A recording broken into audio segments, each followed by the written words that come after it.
Welcome to the Anxiety at Work podcast. I'm Chester Elton. This is my co-author and dear friend, Adrian Gostick. Well, welcome, everybody. We hope the time you spend with us is going to help remove the stigma of anxiety and mental health in the workplace and your personal life. We have experts that come in from the world of work and life to give us ideas and, most importantly, tools to deal with anxiety in our world. And we want to give a shout out to our sponsor, Life Guides. They're a peer-to-peer community that helps people navigate through their day-to-day stressors by providing a place of empathy, listening, wisdom, and support with a guide who's walked in your shoes, experiencing the same challenges of life as you have. So go to lifeguides.com/schedule a demo and add the code HEALTHY2021 for a free in the free text box for 2 months of free service. We love free, don't we, Adrian? Oh, gotta love free. And also some free offers here from our sponsor, Go Happy Hub. Go Happy Hub is the most inclusive and timely way to communicate and engage directly with your frontline employees and candidates with 95% plus open rates. With Go Happy Hub, you can send text messages. And who doesn't open text messages? Directly from corporate and enable permissions for your frontline leaders to communicate with their team. They can send notes of gratitude, logistical updates, referral opportunities, LTOs, new hire introductions, learning content, celebrations, and more. Easily get the right message to the right people with simple segmentation, location, job type, language, etc. And now, if you tell them that Adrian sent you, you get 60 days free. Now that's Go Happy Hub. Yeah, make sure it's Adrian, because if you say Chester, they probably won't give you No, there's no way. There's no way. So our guest today is our new friend, Elizabeth Lombardo, considered by Shaquille O'Neal, by the way, good Jersey boy, as I live here in New Jersey, to be the head coach for happiness. Dr. Lombardo is on a mission to free people from their inner critic to create the health and happiness they crave. She is considered America's most trusted celebrity psychologist, and you may have seen her on Good Morning America, Dr. Oz, The Today Show, Steve Harvey, or CNN. She is a licensed practicing psychologist with a PhD in psychology and has 2 wonderful books you should look up, Better Than Perfect, and her newest book, Get Out of the Red Zone, Transform Your Stress and Optimize True Success. Welcome to the show, Elizabeth. We're happy to have you on our humble podcast. Well, I'm extremely happy to be here, so thank you. Well, again, thanks, Elizabeth, for being on with us today. And, we love that you start your book, Better Than Perfect, by saying, well, maybe even admitting that you're a perfectionist.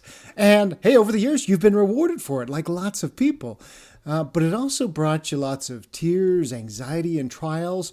So talk to us a little bit about that, and why are we seeing so much perfectionism nowadays? And how can we reassess or self-assess, and what can we do if we find ourselves in this trap? So I think it's important to take a step back and say, what is perfectionism? So some people think of perfectionism as those people who have a neat junk drawer, right? Every pen is perfectly aligned. Every paper clip is stacked according to size and color. That's not how I define perfectionism. I define perfectionism very simply as an all or nothing mentality. Something's perfect or it's a failure. It's right or everything else is wrong. It's my way or everything else is wrong. And with that definition, if you think about it, New Year's resolutions are a great example of perfectionism, right? January 1st, people give up all alcohol, sugar, processed food. I'm going to go to the gym every day. And then January 2nd happens. I had 1 cookie and ruined my diet. I might as well have the rest of the plate. That kind of mentality. So perfectionism is very pervasive in our society when you define it in this all or nothing manner. A perfectionist thinks in all or nothing. So it's perfect or it's a failure. It's perfect or why bother? But tell a perfectionist something doesn't have to be perfect, and this is what they'll say.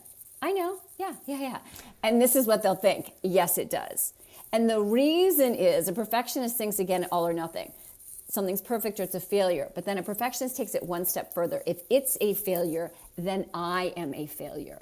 And it's actually the fear of being a failure, a general failure, that perpetuates perfectionism. And when fear is fueling you, sometimes we can get the results that we want, but at what cost? And so for in my own life, I was the person who had to get everything had to be an A, and I studied really hard. I went to school for a really long time. But the cost of that was relationships. I would study more than ever needed to be possible people. I missed friends' weddings. I missed experiences because I was so focused on just getting the A. So I wanted to create a concept of how can we be true to ourselves and still strive for excellence, right? Still go for an A. We're not shooting for a C+, but do it without the fear, without feeling like we're not good enough, that fear of failure. And so that's where I came up with this concept of better than perfect. Better than perfect takes all the good of perfectionism, striving for excellence, wanting to make a positive impact,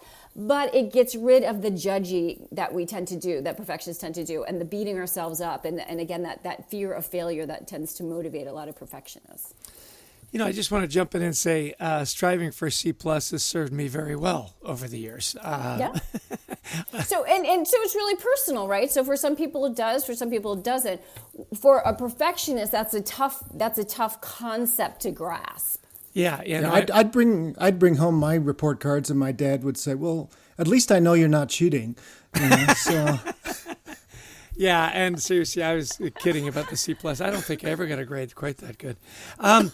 So you've said how we view ourselves and our sense of self-worth impacts every single interaction we have in the world. And we've talked a lot about self-talk and self-worth. So our self-worth also controls our thoughts, perceptions, and reactions. But most of us have no idea that that's happening. I thought that was really an interesting insight. So how do we gain more awareness about our self-talk and our self-perception? How do you coach people up on that? Yeah, so I always say, if you could stick a microphone in your brain, what are you saying to yourself? Right. That's really what our self-talk is. So I was first time I was ever on Good Morning America, we did a segment on a new study that had come out by AAA saying that 80% of Americans admit to road rage. So 80% of people feel aggressive and angry when someone cuts them off, right? And their thinking is, if you could stick that microphone in their brain, their thinking is often, cut me off. Who do you think you are? You think you're better than I am.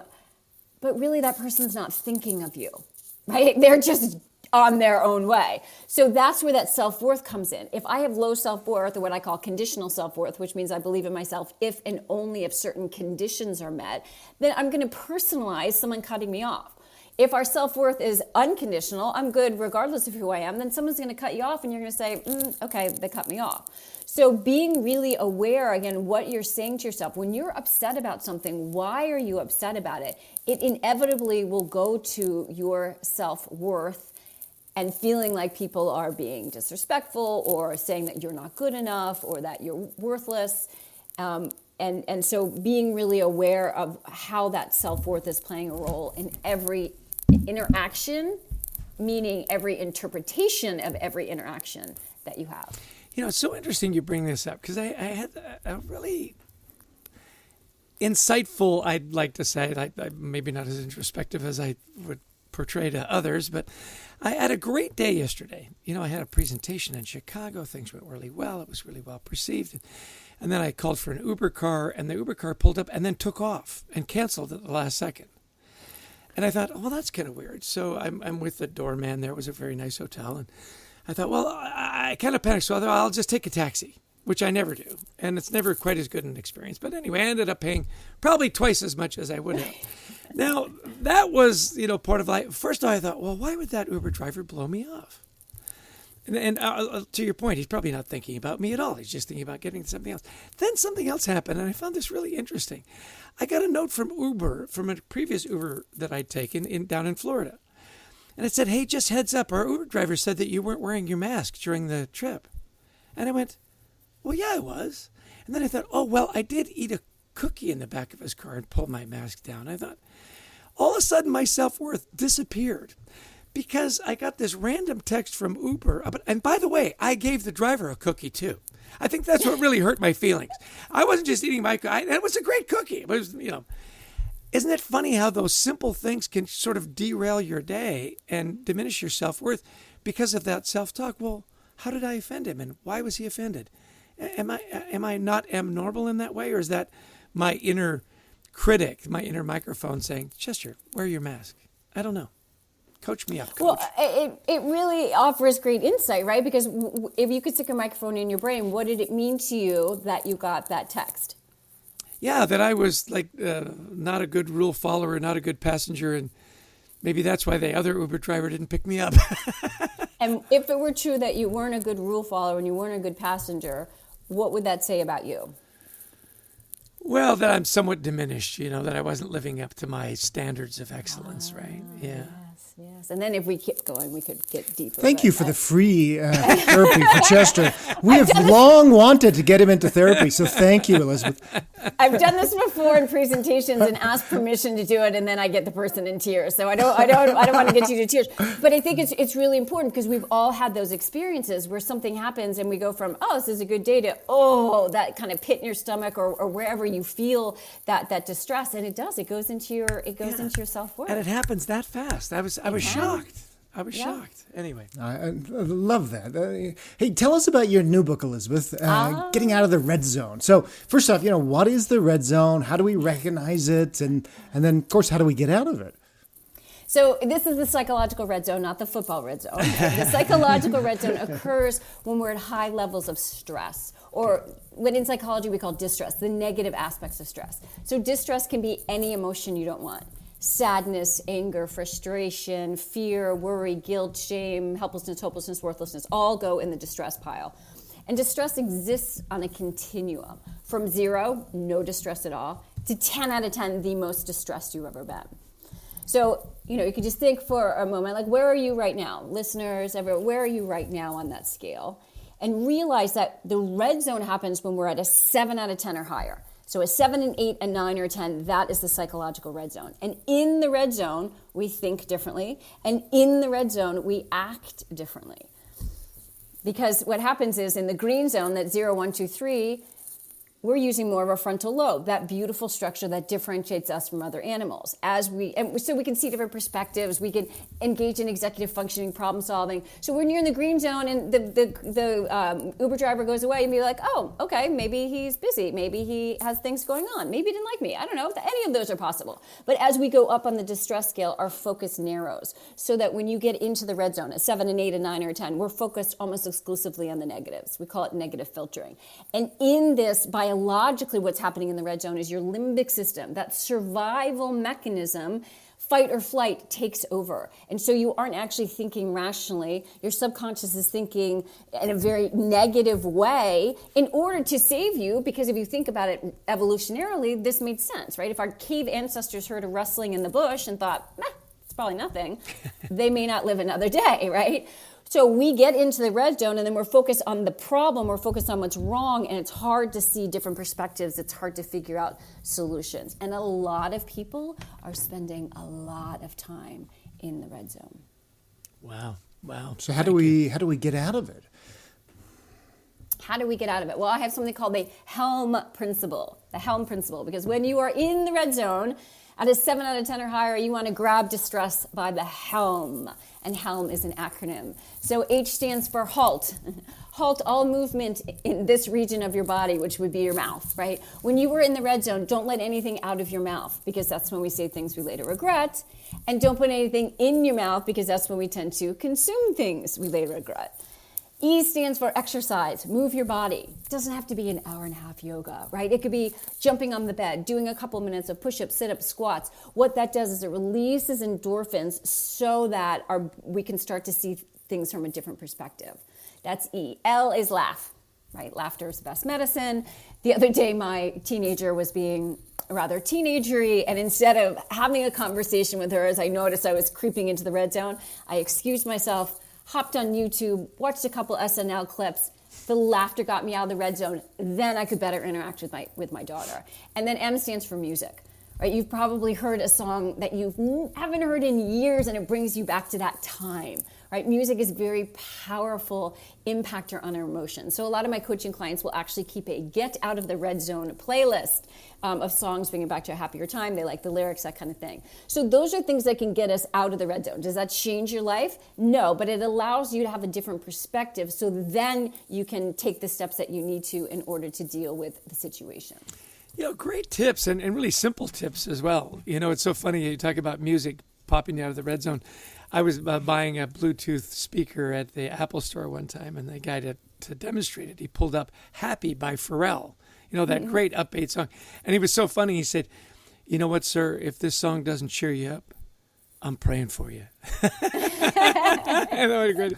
Hey, listen, so we can get your books at fine bookstores everywhere. I'm sure we can get it on Amazon. What if people want to know more about your work? What website would you like us to send them to?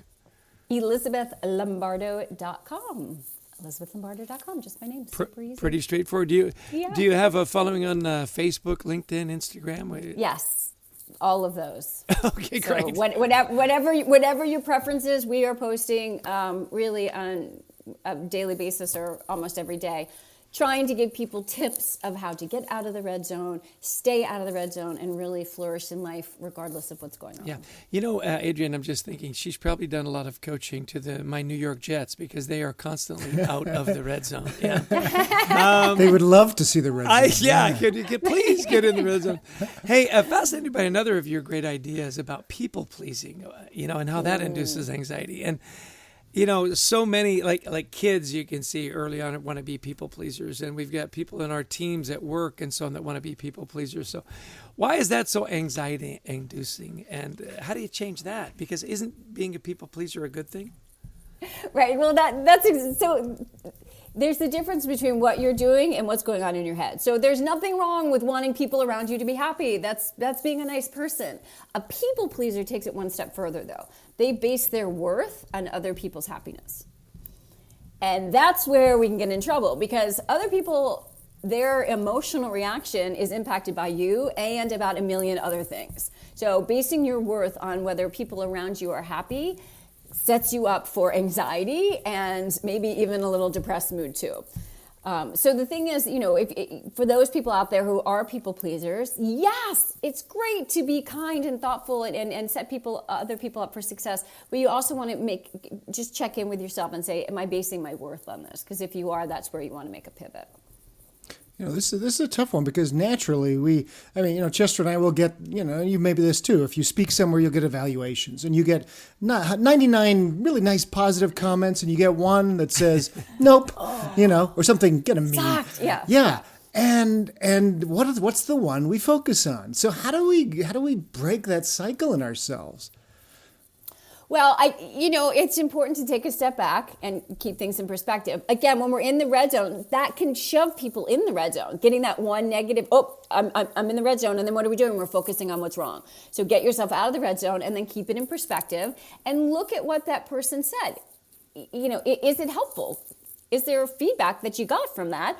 Is it possible this person just didn't click with you? Absolutely, right? There are even the best speakers in the world. There are people, or whatever everyone does, there are people who don't particularly like them. Think of the most famous movie star, for example. Millions of people may love them, but there are also people who can't stand them. That's just part of life. So not personalizing that is really important, and not allowing yourself to get sucked in. Yeah, one of our clients has a big sign in their lobby when you come in, and it says, "Not everybody's going to love what we do, and it's okay." And I love that idea. It kind of leads us to this next idea that you write about is failing forward. Can you explain that? Yeah, so especially as a perfectionist, the thought of failure was just in my mind, the worst thing that could happen. And I think a lot of people can relate to that. But now I have a saying, it's not failure, it's data. It's not failure, it's data. Data meaning information. When you get an outcome that you don't want, the question that I suggest you pose is why? And not why me, what's wrong with me, but why did I get this outcome, right? Think of it as if you ever took chemistry maybe in high school and you had an experiment, you're supposed to maybe mix a couple of different ingredients and get a reaction. And if you didn't get the reaction, would you think, I'm the worst person in the world? Or would you say, maybe I need a little more of this chemical, a little more of this chemical? You would just problem solve it because you wouldn't personalize it.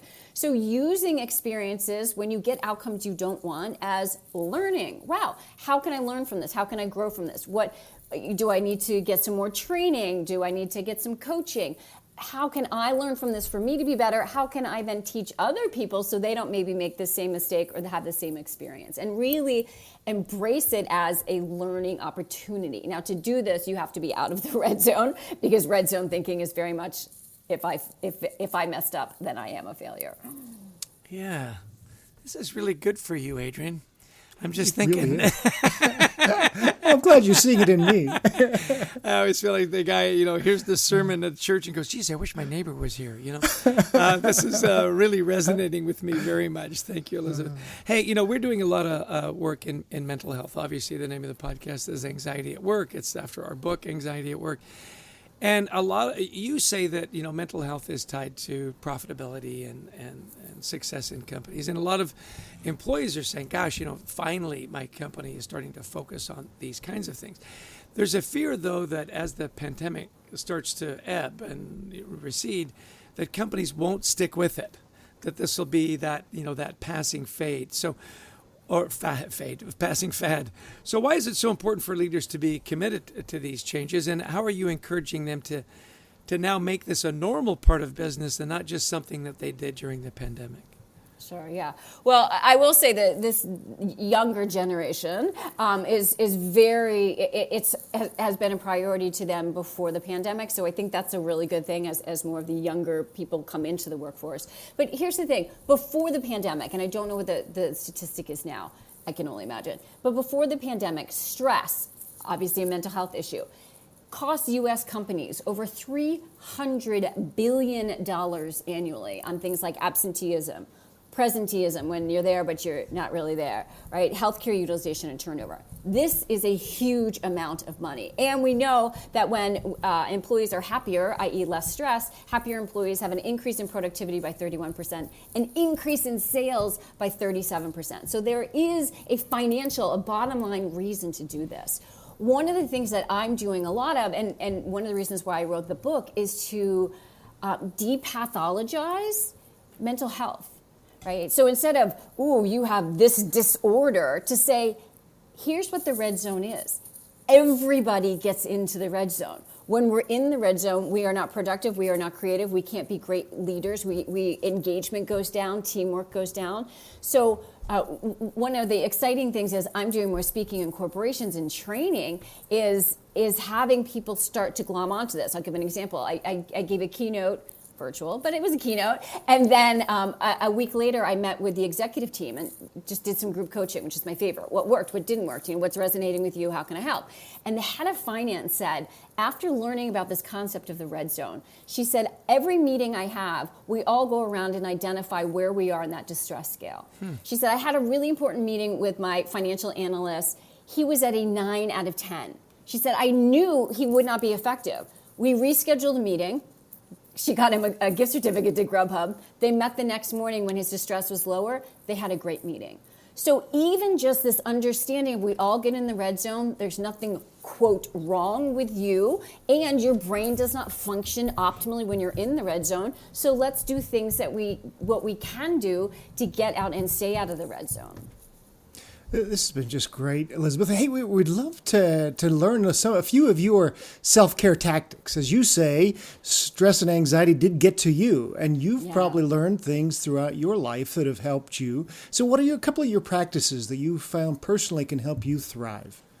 Yeah, and that's a great question, and I think it's important for everyone to ask themselves that, because what one person needs is different from what another person needs. And I'll say my backstory. So my husband, the love of my life, 7 years ago was diagnosed with ALS, Lou Gehrig's disease. Prognosis 3 to 5 years. 5 years ago, he was in the hospital for 80 days. He was trached and put on a vent and a feeding tube, and now he's completely paralyzed, nonverbal, blah, blah. So there's a lot of stress going on in our household. But even when he was in the hospital, and I would go down, it took me 2 hours to get there each way, blah, blah, blah. Even then, I realized that I need 3 things in order to stay out of the red zone, regardless of what's going on in life. And for me, that is sleep. I'm a bit of a sleep Nazi. Getting my sleep. Exercise. I call it non-pharmacological Xanax. So just, getting to exercise and meditate. When I have those 3 things, I can be out of the red zone. I can be the best version of myself, regardless of what's going on, and move forward. So again, that's what works for me. Everyone, I just really encourage people to ask themselves, what do I need to be my best self?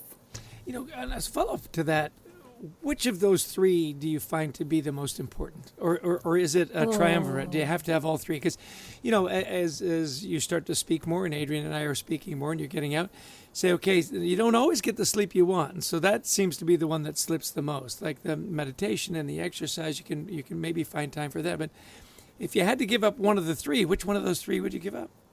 If I had to give up one, I'd give up meditation. Okay. So the sleep and the exercise are both most important. I think one night I'm not getting a great sleep, but having a good workout, I could probably do okay with that. Excellent. Hey, so wonderful discussion. Lots of great tips. It's been really good for me, and I know it's been good for Adrian. What's the one thing that you want people to take away from the conversation?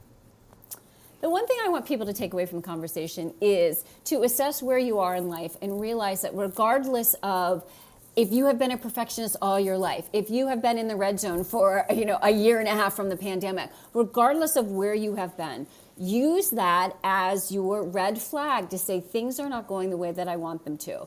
We're not going to necessarily change the pandemic. We're not going to change everything outside of you. But the beauty is it all comes from within. And if you are not pleased or happy with where you are right now, take the steps, even one small step each day to get you to the place where you want. Anyone can change. You did not come out of your mama's womb thinking, I'm not good enough, life is hard. These are all thoughts that we have learned, and anything learned can be unlearned and relearned. Wonderful. Well, our guest has been Dr. Lombardo. She's a delightful guest, as you can tell. Please look up her books. She's got wonderful books. Be Better Than Perfect, and her latest book, Get Out of the Red Zone, available at fine bookstores everywhere. Follow her on LinkedIn. Go to her website. Thank you so much for your time, Elizabeth. You've been a delight. Thank you so much. I appreciate it.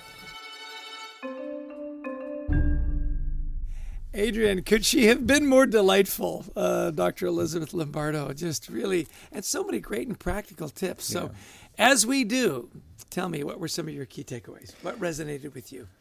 Well, first off, we start on perfectionism. Now we have a whole chapter in Anxiety at Work on perfectionism, but I loved how Elizabeth frames it. It's this all or nothing mindset. And we heard this over and over in our interviews.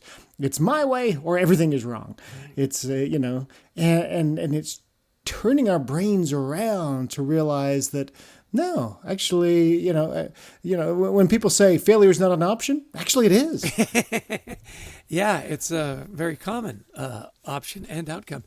I like the way she did that on perfectionism is that I just haven't failed in getting whatever the assignment was perfect. I am a failure. And that was the cost that she talked about it. And the cost in relationships. She said, listen, you pointed it out, well, you were a perfectionist and it paid off. And then she went to the cost of that success. And we've heard that time and time again.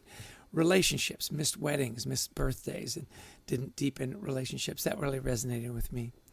And I thought then moving into the red zone and this idea, and these things can be extremely helpful, is just putting things on a scale sometimes. Where are you at right now? Well, I'm a 3. I'm a 4. That's okay. We can work with that. But I'm an 8, I'm a 9. Well, then why? Instead of, how you feeling today? I'm okay. Well, that's what everybody says, right? I'm fine. No, let's put it on a scale. And all of a sudden, it creates something you can start working with. Yeah, and even rescheduled a meeting. Hey, look, this guy's a 9 out of 10. This is not the time to be talking about important issues at work. I loved, too, she had the 4 things you do. Halt, stop talking. And stop putting stuff in your mouth. Stop putting eating. stuff out or in. Or booze or whatever you put in your mouth. When you are stressed. Right. This idea of helm, taking control. E was exercise, move your body. L, laugh. Have the great medicine. And then music. I love the Out of the Red Zone playlist. What a great idea. Just your go-to songs to put a little pep in your step. And this next idea of people pleasing, oh my gosh, don't so many of us do this? We want people around us to be happy, but how many of us base our happiness and our worth on making people happy all the time, which is impossible? Yeah, I was upset that my Uber driver wasn't happy. I will probably never meet him again as long as I live. Why is it so important for me that, that he criticized me or ratted on me that I wasn't wearing my mask. Instead of saying, and I do this too, and we do this because we are people pleasers, and instead of saying, okay, it's data. Okay, Right. What did I do? Okay, great, good learning. Let me move on. I'm going to process that. Either we ignore it. Okay, I don't even think about that. Or we say, well, it's his fault. He shouldn't have been so upset. Instead of just saying, no, this is a data point. I need to get better because of this input. Can I learn anything from it? I think that's a great takeaway. It's tough, but it's a really important one. Yeah, to not personalize it. Because seriously, I gave the guy an amazing cookie, and he still ratted me. I can't stand it. Well, I love her personal exercises or for her personal rituals. Sleep, exercise and meditate. And if you aren't happy, take control. Use that as your data point. Say, well, why aren't you happy? And, make some changes to bring it about. I thought her advice was just fabulous. And well, you can see why Shaquille O'Neal calls her the coach to happiness. So, hey, a big special thanks to Elizabeth Lombardo for coming on today, to our producer, Brent Klein, to Christy Lawrence, who helps us find amazing guests like Dr. Lombardo, and to all of you who listen in and download the podcast. Yeah, and listen, if share it with a friend, share it with members of your family. We always want to give a shout out to our sponsors, our friends at Go Happy. If you're looking for ways to communicate with your staff in a way that they'll open it 95% of the time, right, through texts and send celebratory notes and schedules as to when they're supposed to show up. I mean, it's easy to get the right message to the right people with that simple segmentation on job type, language. And if you just mention Adrian sent you, you get 2 months a free trial. That's Go Happy Hub. We love those guys. We also love our sponsor, Life Guides. Now, Life Guides is a peer-to-peer community, so they provide coaches to help people through day-to-day stressors. They provide a place of empathy, listening, wisdom, and support, and these guides have walked in your shoes, no matter what you're going through. They find a place for you where somebody understands and can help, and they are really powerful. Go to lifeguides.com/schedule-a-demo and add the code HEALTHY2021, and you get 2 months of free service. You gotta love that. Yeah. And join our online community, WeThriveTogether.global. We're creating a safe place where people can talk about anxiety in the workplace. We've got all kinds of great content there. We'd invite you to join us there as well. Well, and Adrian, I was going to say, don't forget to pick up our book too, Anxiety at Work, from HarperCollins. well, yeah, and not just one for yourself, but one for a friend as well. Anybody can buy just one book. Adrian, another engaging podcast. And, one of the things I love about these podcasts is we get to meet so many amazing, good people. Yeah. And we get to share them with all our listeners and everybody that follows us on LinkedIn and Facebook and Instagram and all those great places too. Well, thank you, everybody, for joining us today. And until next time, we wish you the best of mental health. Take care and be well.